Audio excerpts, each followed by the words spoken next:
Vamos lá então, boa noite, um ótimo Natal, que possamos aproveitar bastante as experiências que tivemos durante o ano de 2021, o desafio da doença, desafio nas questões econômicas, nas questões sociais, nas questões culturais.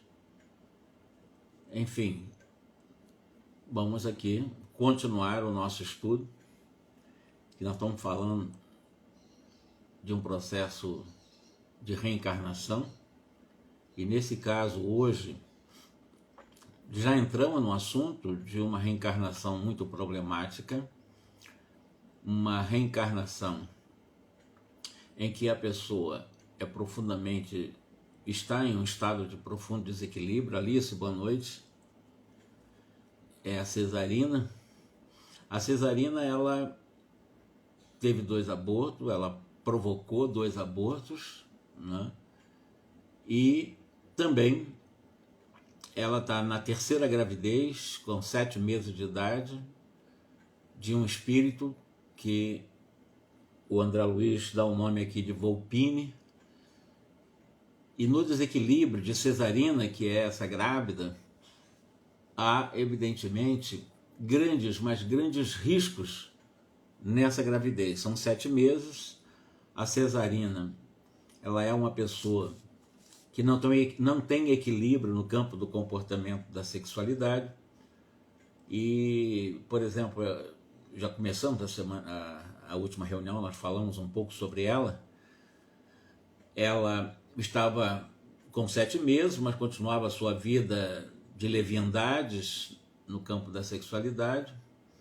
Ela tinha sido, na realidade, ela foi abandonada pelo companheiro, que é o pai de Volpini, né, que seria o pai de Volpini, mas vivendo uma vida bastante, eu diria, muito obrigado, também Gleides, boa noite, Gleides, que nós possamos então refletir as consequências do desequilíbrio de Cesarina em relação a essa programação de Volpini, e lembrando que é a 3ª gravidez dela, 2 gravidezes ela realmente acabou provocando o aborto, e está muito próximo de cometer o 3º aborto inconsciente, pelo comportamento dela. Apuleio é o espírito que está responsável, dirigindo inclusive esse processo, ver se consegue salvar, digamos que o espírito Volpini nessa reencarnação complicadíssima, por causa da mãe desequilibrada, né? Uma mãe equilibrada.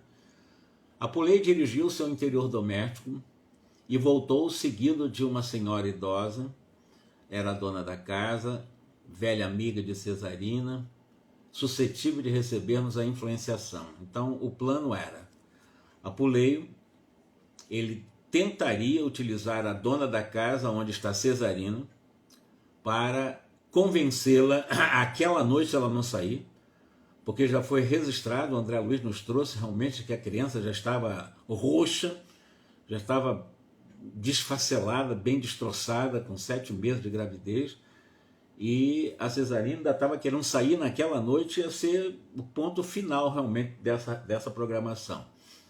E a espiritualidade ia tentar evitar essa saída de Cesarina para a farra, né?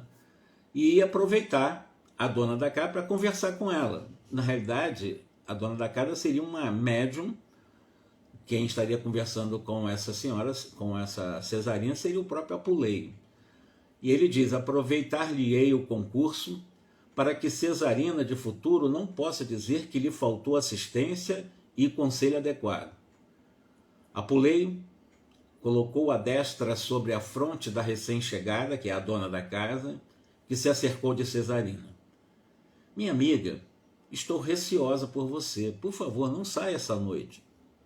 Essa foi a advertência da dona da casa para Cesarina, que estava bem arrumadinha já para sair para a farra.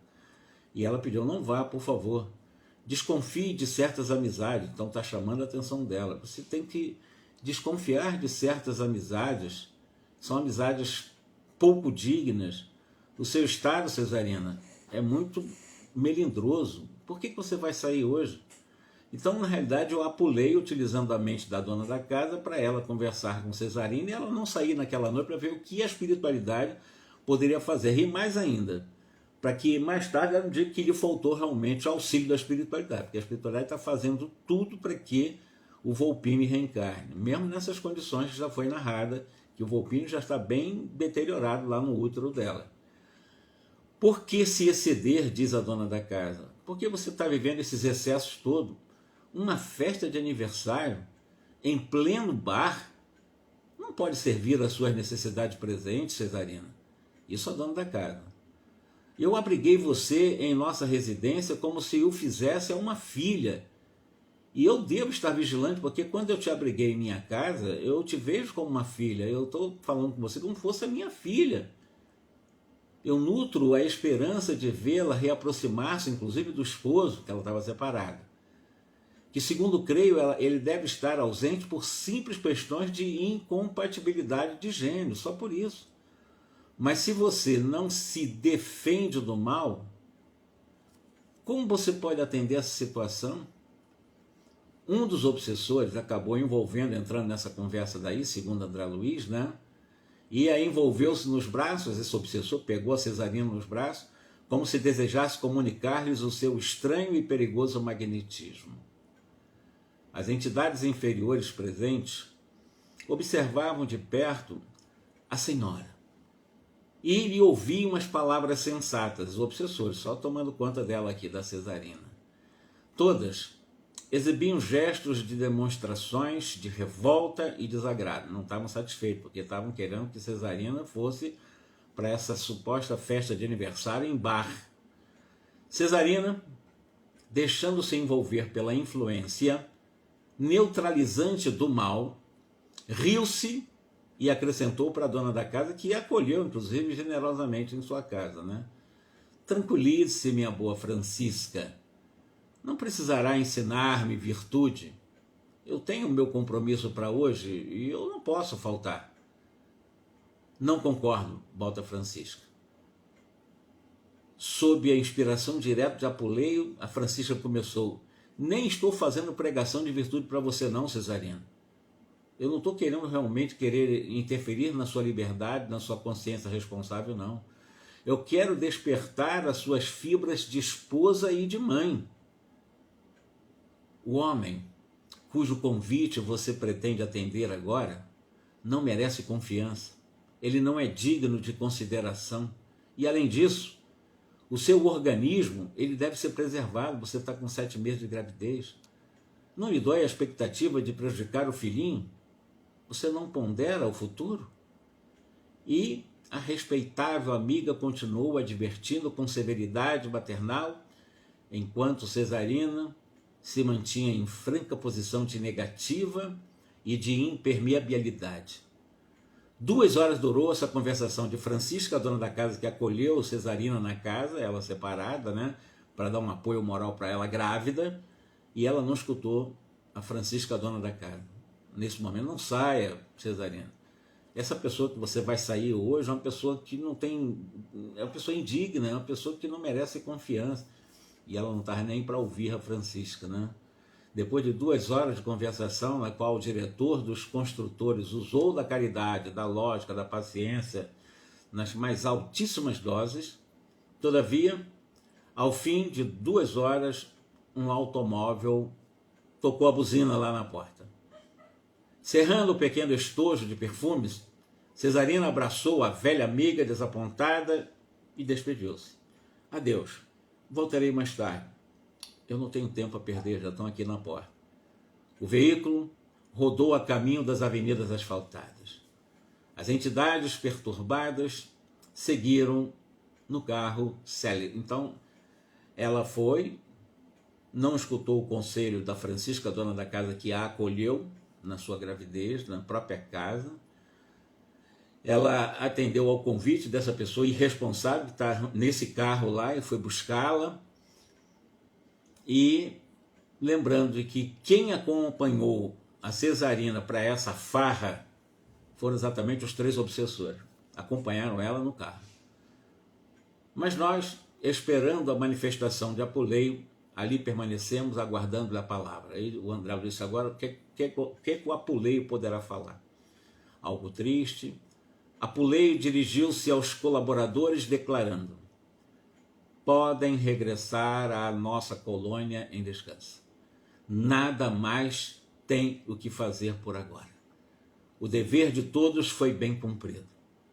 E olhando para mim, significativamente, acrescentou.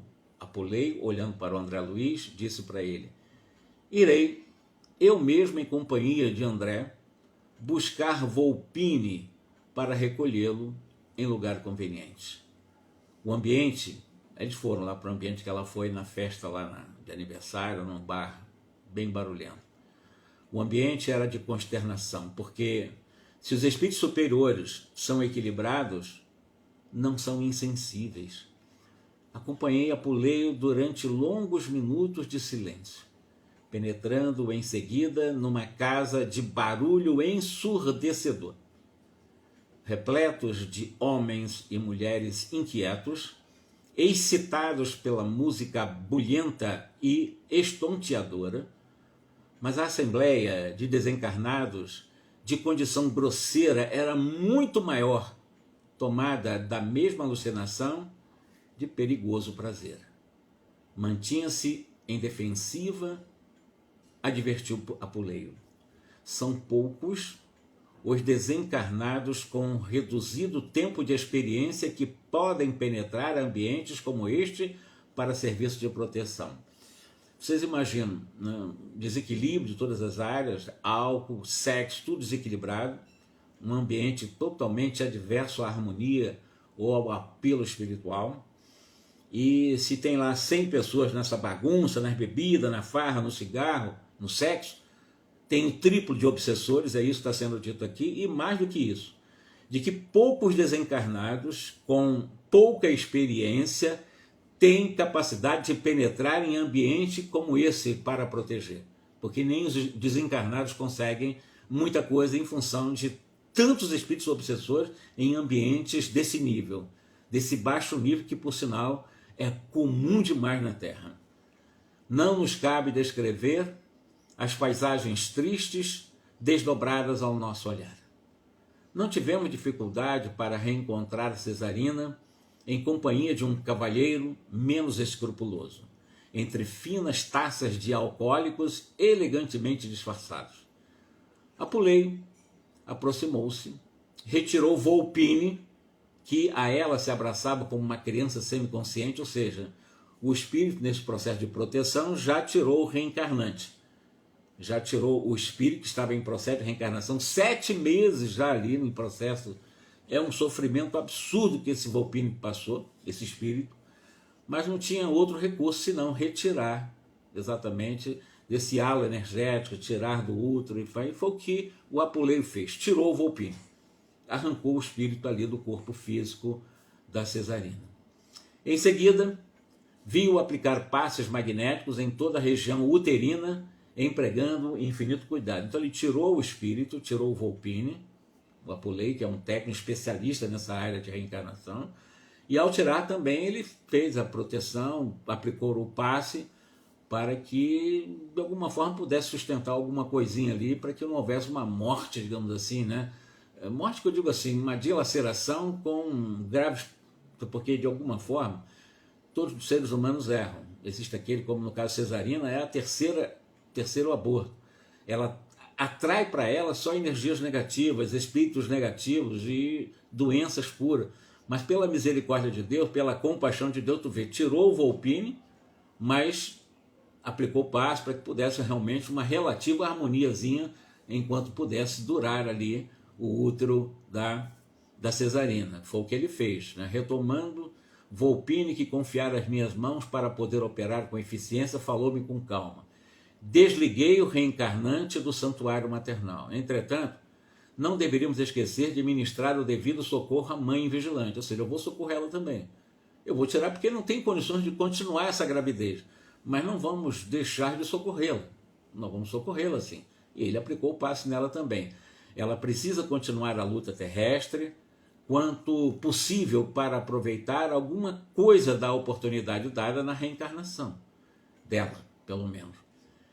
Retiramo-nos, conduzindo o companheiro Volpini, prematuramente desligado, a uma organização socorrista, mas depois de atender a todos os deveres que me competiam, desejei, na qualidade de médico, observar o que se passava com a pobre mulher fracassada em sua missão sublime de mãe. Nas primeiras horas da manhã, dirigi-me à residência que visitaram na véspera, que é a residência de Francisca, onde Cesarina residia lá por favor, né?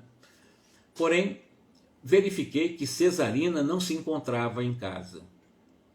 Não se passaram muitos minutos, uma vizinha interpelava a senhora da casa perguntando-lhe sobre Cesarina. Então procurou a dona Francisca. Dona Francisca, onde é que está a Cesarina? Foi procurar lá na casa de Francisca.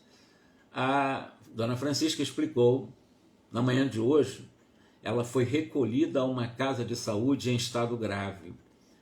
André procurou visitar a infeliz Cesarina e veio a saber que Cesarina, em gravíssimas condições, acabava de dar à luz uma criança morta.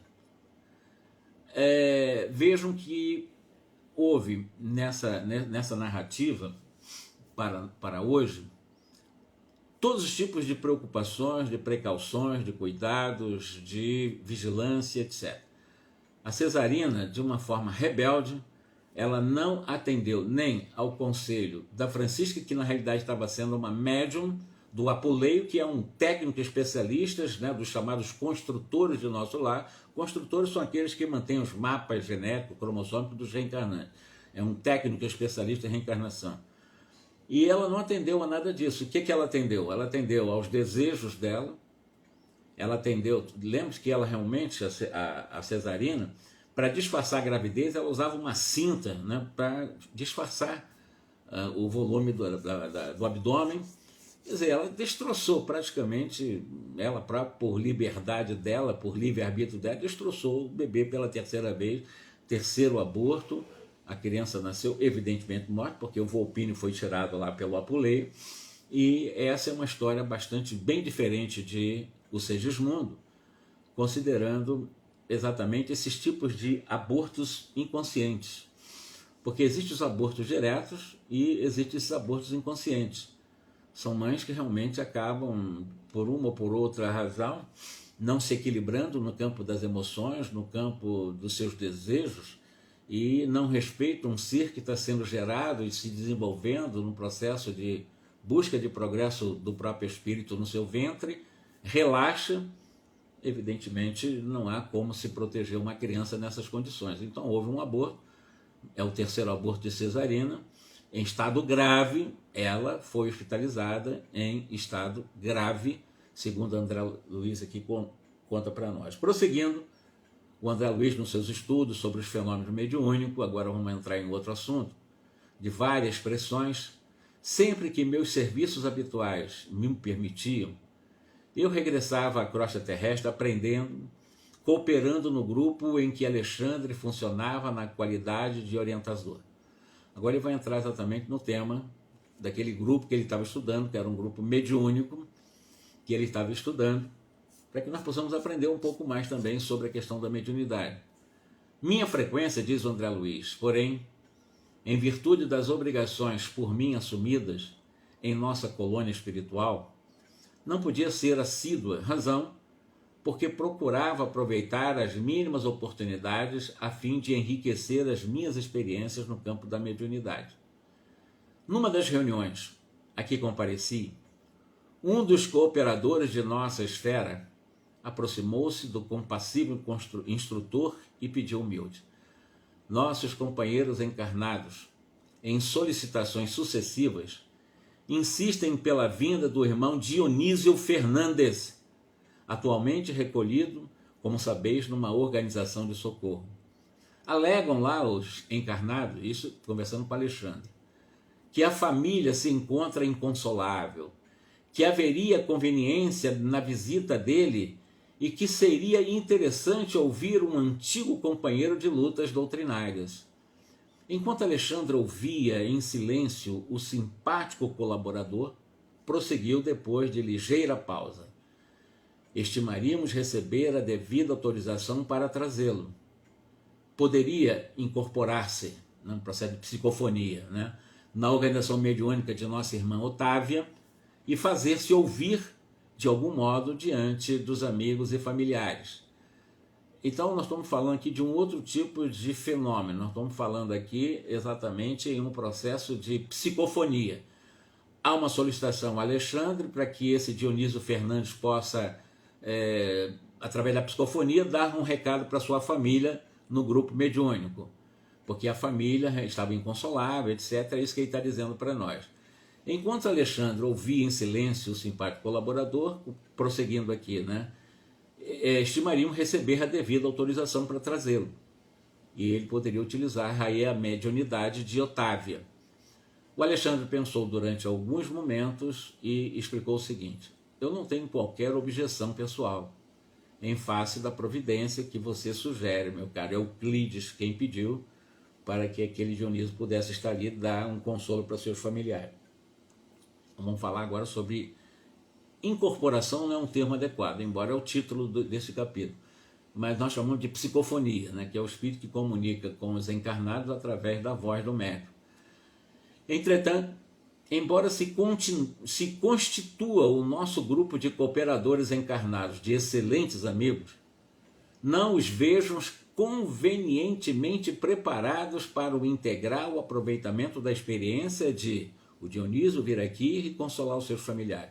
Eu não vejo no meu grupo, nesse grupo do qual ele é o diretor, ele é o responsável, Alexandre é o responsável desse grupo, nós estamos vendo desde o início do livro, mas ele está vendo ali que não havia conveniência, porque o grupo não estava preparado de uma forma integral para o aproveitamento da psicofonia.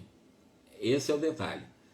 Sobra em quase todos eles, na investigação e no raciocínio, o que lhes falta em sentimento e compreensão. Ou seja, eram médios que estudavam, eram médios que tinham uma certa inteligência, mas compreendiam um pouco e sentiam menos ainda.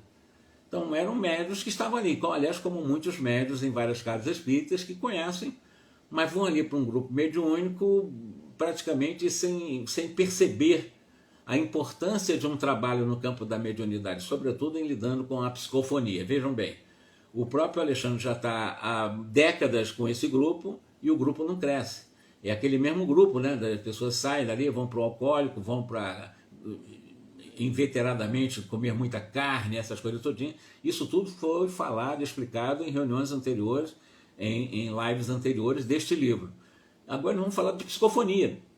E na psicofonia foi pedido para que Dionísio pudesse consolar seus familiares, e o Alexandre achava que, de alguma forma, num grupo que estuda até bastante, eles têm, como ele diz assim, eles pesquisam bastante, têm um bom raciocínio, mas falta sentimento e falta compreensão desses médios encarnados aí.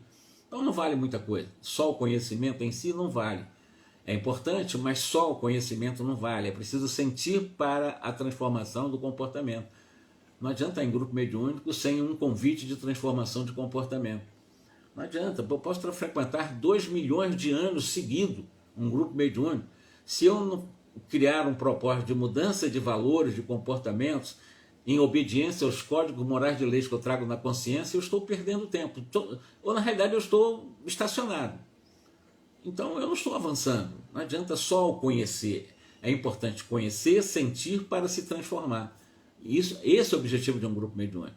E não estar recebendo espírito, recebendo consolações, cartas consoladoras. Espírito vem, olha, minha família eu estou bem, ou eu estou isso, eu estou aquilo, para consolar. Para que serve isso? Até mesmo materializar espírito familiar, para que serve isso? Se aqueles que estão aqui não se comprometem a um processo de transformação moral. Sobra em quase todos eles, então, esses tipos de situações indesejáveis, colocam a pesquisa muito acima do entendimento, e como você sabe, as organizações mediúnicas, elas não são filtros mecânicos. Isso o Alexandre explicando para quem lhe pediu. E além disso, Dionísio conta com reduzido tempo em nossa esfera, ou seja, é um recém-desencarnado, não terá condições absolutas de dar uma mensagem tranquila, porque ele não está bem, totalmente bem não, um grupo despreparado, Que psicofonia vai ter ali? Embora Otávia seja uma boa médium, mas o grupo não está preparado. O que vai resultar disso daí? Vamos ver no desenrolar desse capítulo. Ainda não pôde nem mesmo retirar-se do asilo que o acolheu em nossos planos, ou seja, ele está em tratamento. Esse Dionísio, do qual estão pedindo para que esteja lá utilizar a psicofonia da Otávia, ele está ainda em estado de socorro, está sendo socorrido ainda no mundo espiritual. Adicionemos a esses fatores a intranquilidade da família, pouco observadora da fé viva, a diferença de vibrações da nova esfera a que o nosso amigo procura adaptar-se, a profunda emoção dele com essa reaproximação, talvez prematura, a instabilidade natural do aparelhamento mediúnico e possivelmente concordaremos com a inoportunidade de semelhante medida. Sabe? Não faz sentido eu achar oportuno. Isso, Alexandre pediu autorização a ele. Alexandre, você pode, Dionísio, vir aqui conversar com seus familiares, dar uma mensagem de consolo e tal. Alexandre, não acho conveniente. Por essas razões, não tem lógica. Para que ele vir aqui só para consolar familiar? Não faz sentido isso. Isso o que o Alexandre está explicando. E esse Euclides, que foi quem solicitou, né, advogando o pedido com veemência, né, do círculo, não se desencorajou e insistiu. Eu reconheço que a vossa palavra é sempre ponderada, Alexandre, é sempre amiga, é sempre sábia. Concordo em que não alcançaremos o objetivo desejado. Todavia, aí vem os todavia, mas reitero-vos a solicitação. Eu insisto que o Dionísio venha. Ainda mesmo que o fato não ultrapasse a afeição de simples experiência. O que é que insistem, pelo menos existem alguns irmãos esforçados, aos quais muito devemos aqui no trabalho do bem diário ao próximo sofredor. E sentiríamos felicidade em demonstrar-lhes o testemunho do nosso reconhecimento e estima sincera.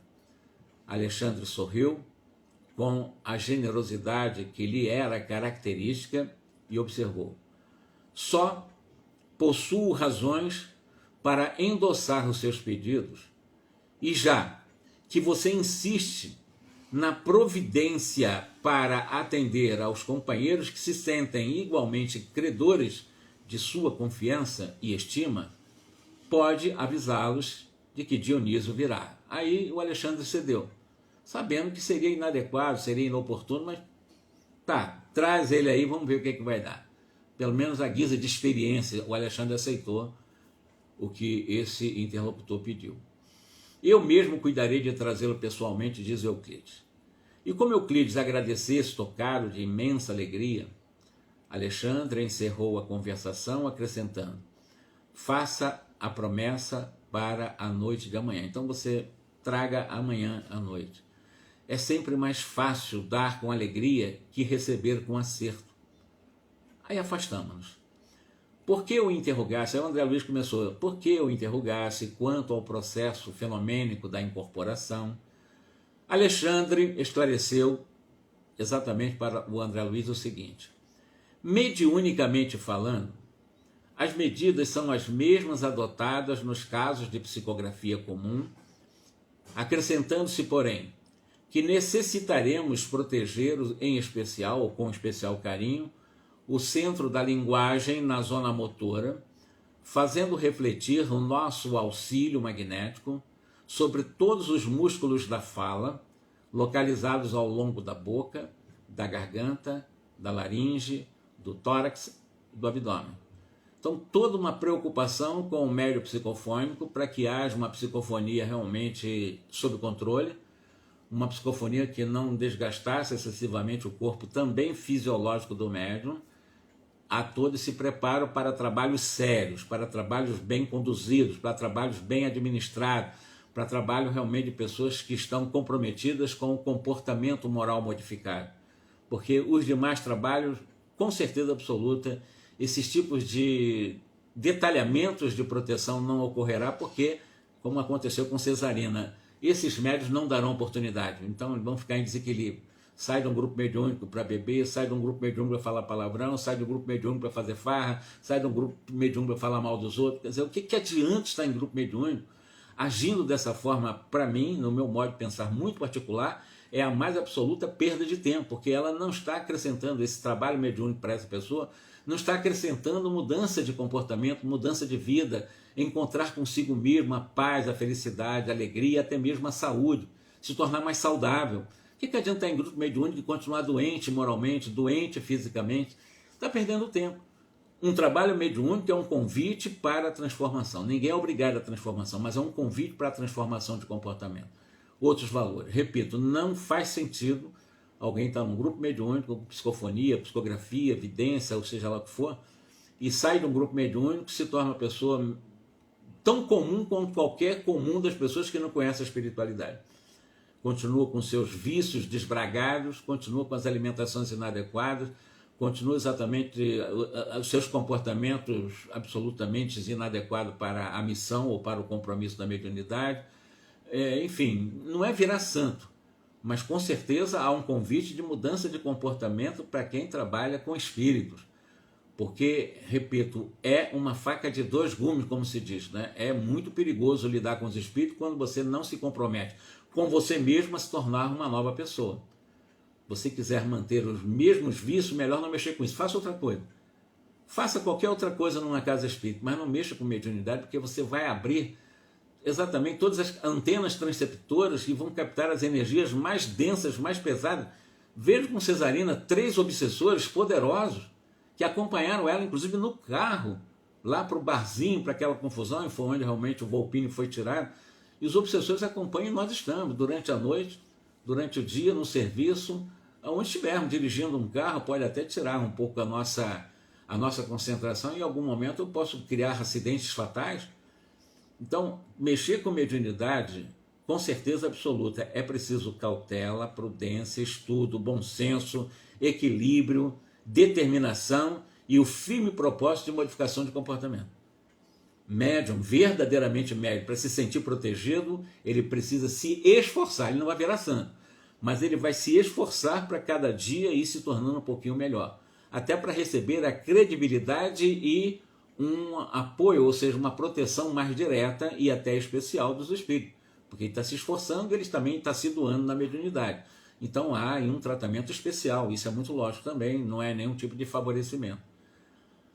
Atendendo-me a interpelações, o instrutor relacionou diversas elucidações de ordem moral, alusivas ao assunto, comentando as dificuldades para difundir nos corações terrenos os valores da consolação legítima em virtude das exigências descabidas das pesquisas intelectuais.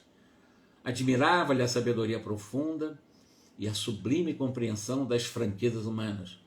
Quando atingimos a instituição de socorro, a que Dionísio se recolhera em plena região inferior, não muito distante da crosta terrestre, entendendo-se com os espíritos do bem, consagrados aos serviços do amor cristão em zonas semelhantes, conduziu-me à presença do recém-desencarnado, que se mantinha sob forte excitação. Então, o André Luiz está dizendo, vou lá visitar esse Dionísio, que vai haver uma incorporação através da Otávia no dia seguinte, na noite seguinte. Então vamos lá ver quem é esse Dionísio. Ele foi lá, então ele foi a essas zonas bem inferiores, né, e viu que o Dionísio, né, recém-desencarnado, estava sob forte excitação, estava bem agitado, muito agitado.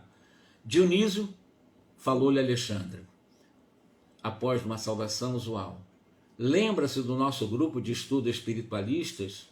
Então era alguém ligado ao grupo. O Dionísio era um médium do grupo. Como não? E com que saudades, suspirou o interlocutor. Então Alexandre perguntou para o Dionísio, você se lembra do grupo? Lembro, claro que eu lembro. E com uma certa saudade, né?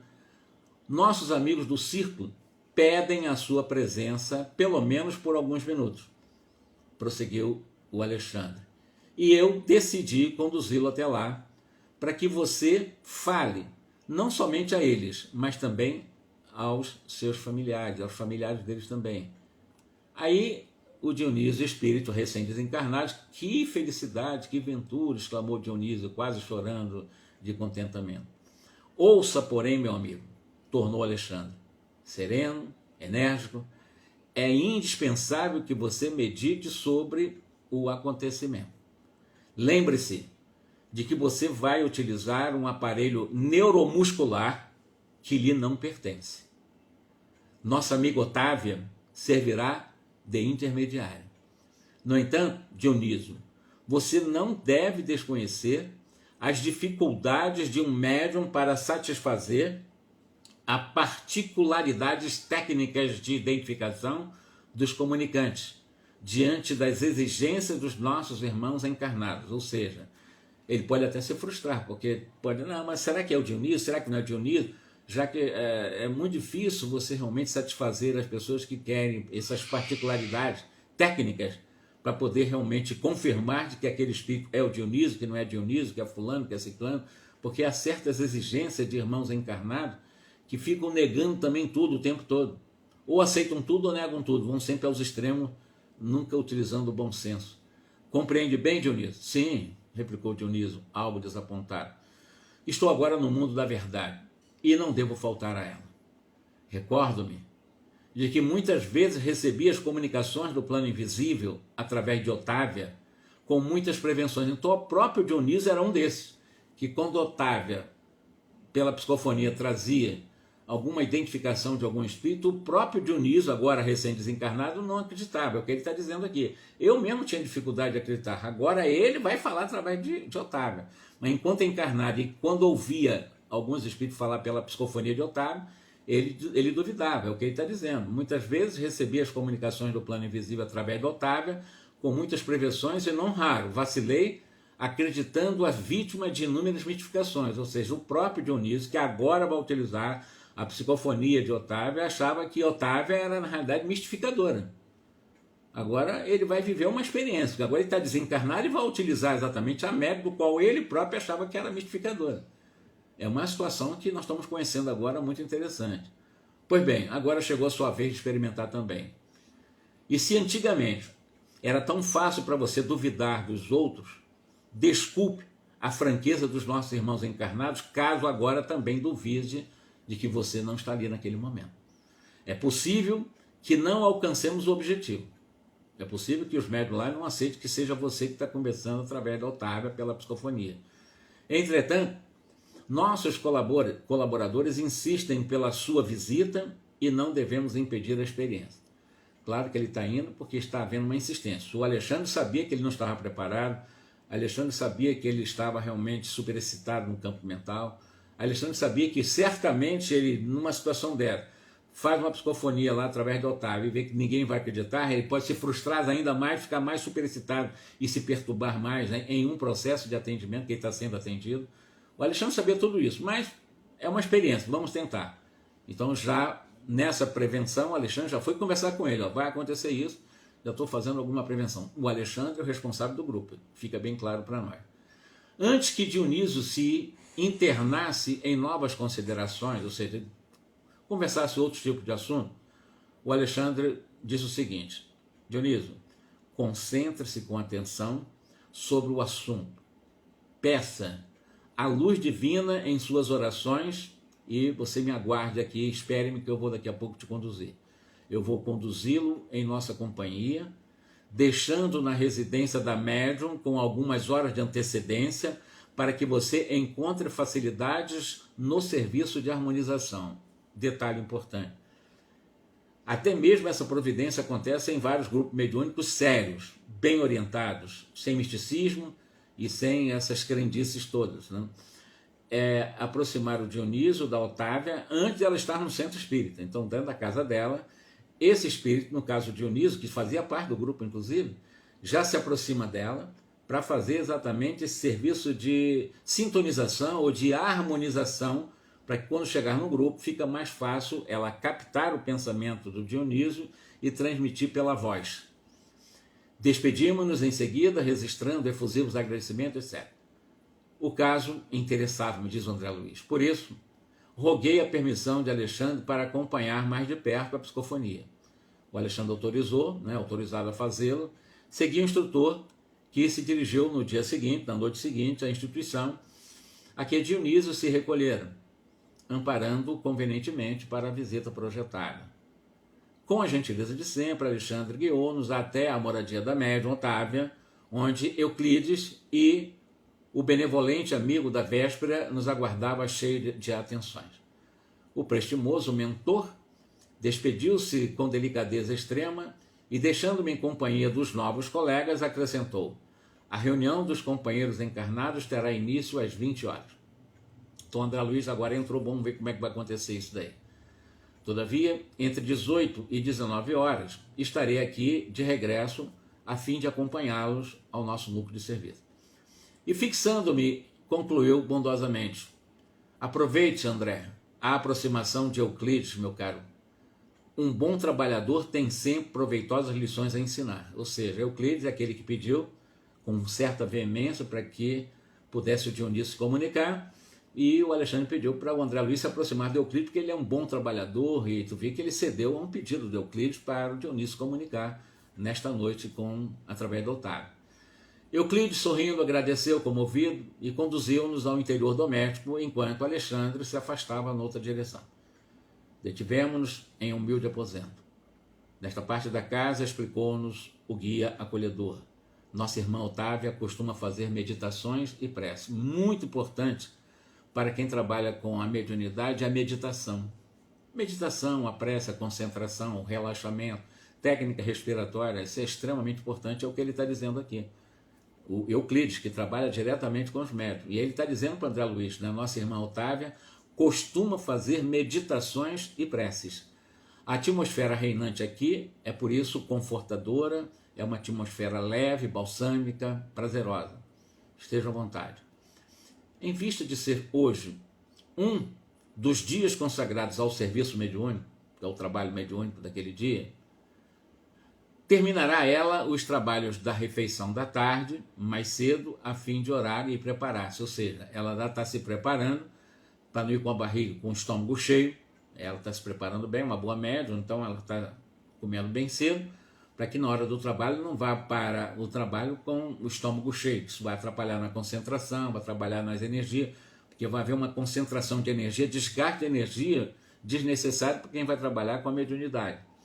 Consultei o monstruário do grande relógio na parede, não longe de nós, que marcava precisamente 16 horas, e manifestei o desejo de ver a nossa irmã, que atuaria naquela noite como intermediária entre os dois, que é Otávio.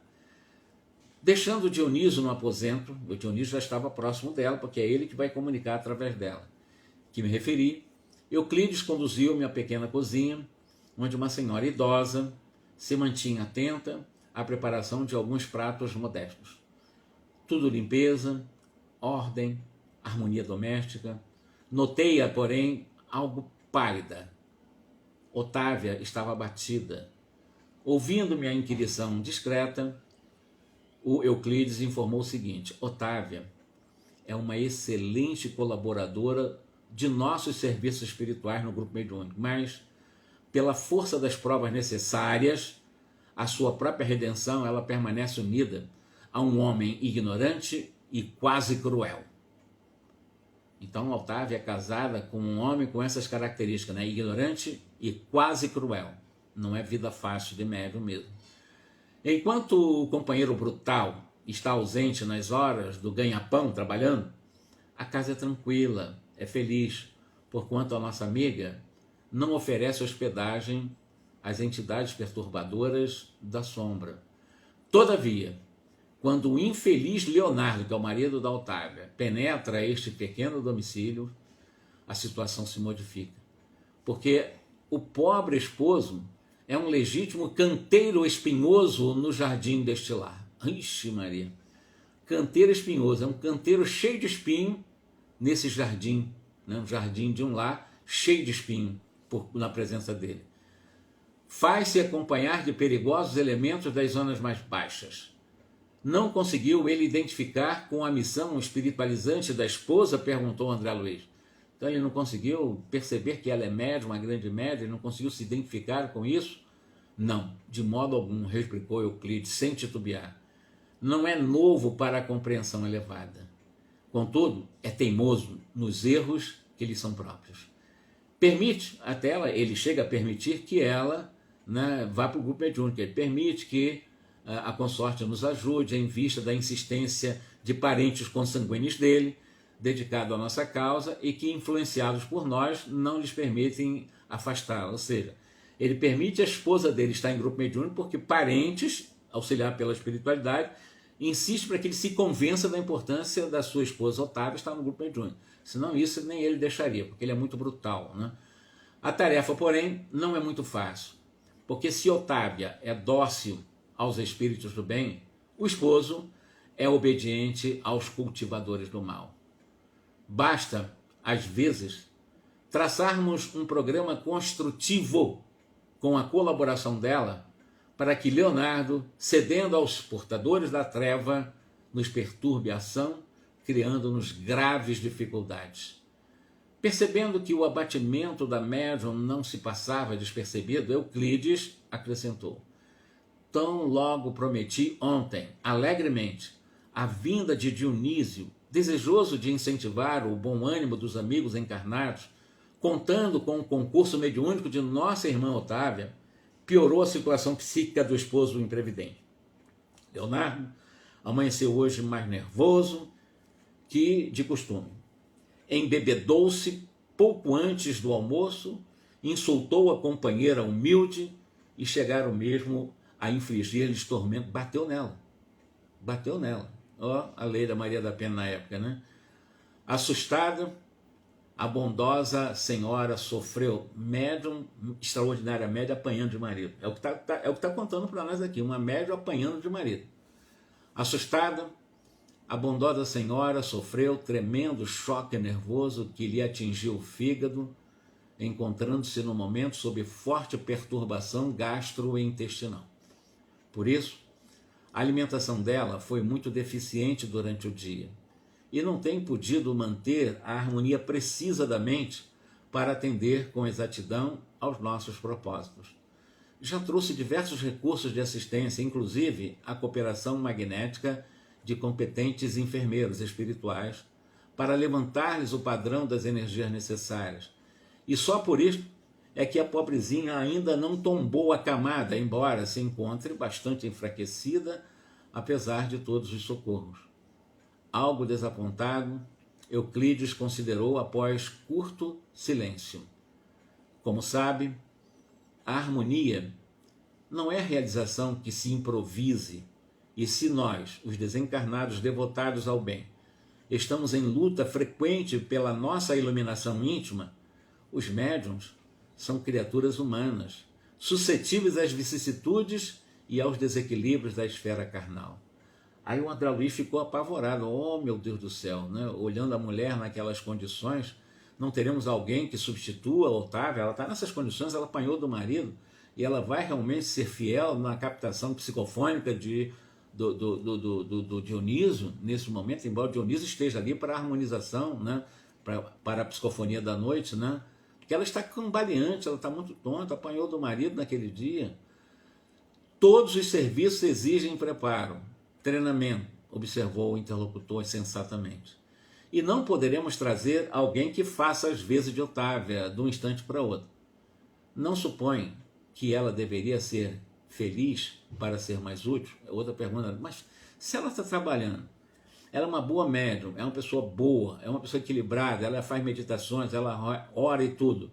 Ela, para fazer um trabalho melhor, mais útil, ela não poderia ter menos dificuldades assim no lar? Ok, tá, não supõe que ela deveria ser mais feliz para ser mais útil? Vocês não têm um marido dessa forma? Quem sabe, respondeu Euclides com intenção.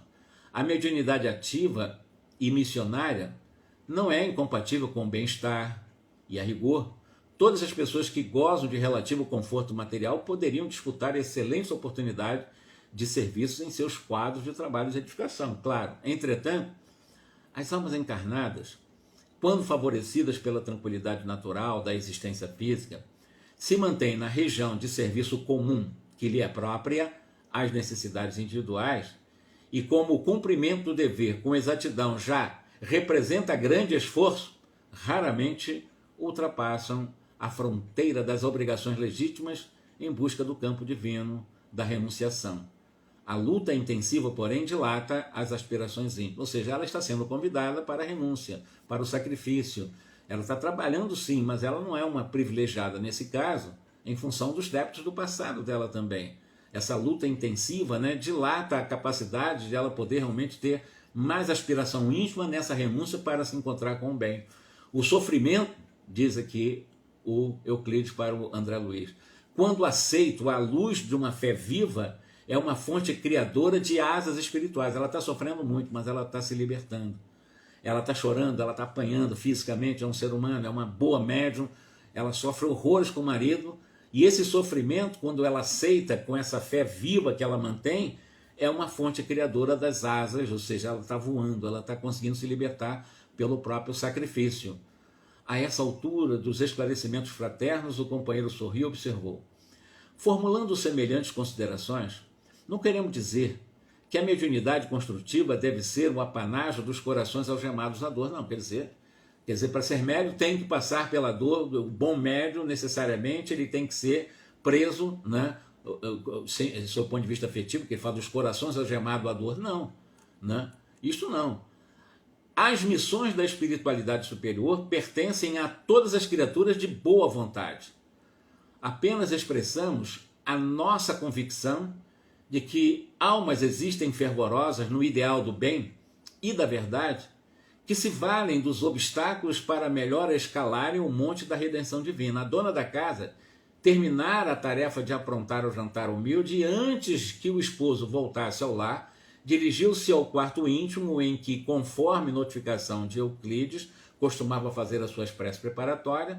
Penetramos no aposento, Euclides acomodou Dionísio ao lado dela e, enquanto a médium se concentrava em oração, o dedicado amigo aplicava-lhe passes magnéticos, fortalecendo os nervos das vísceras e ministrando, ao que percebi, diz André Luiz, vigorosa cota de força não somente às fibras nervosas, mas também nas células gliais.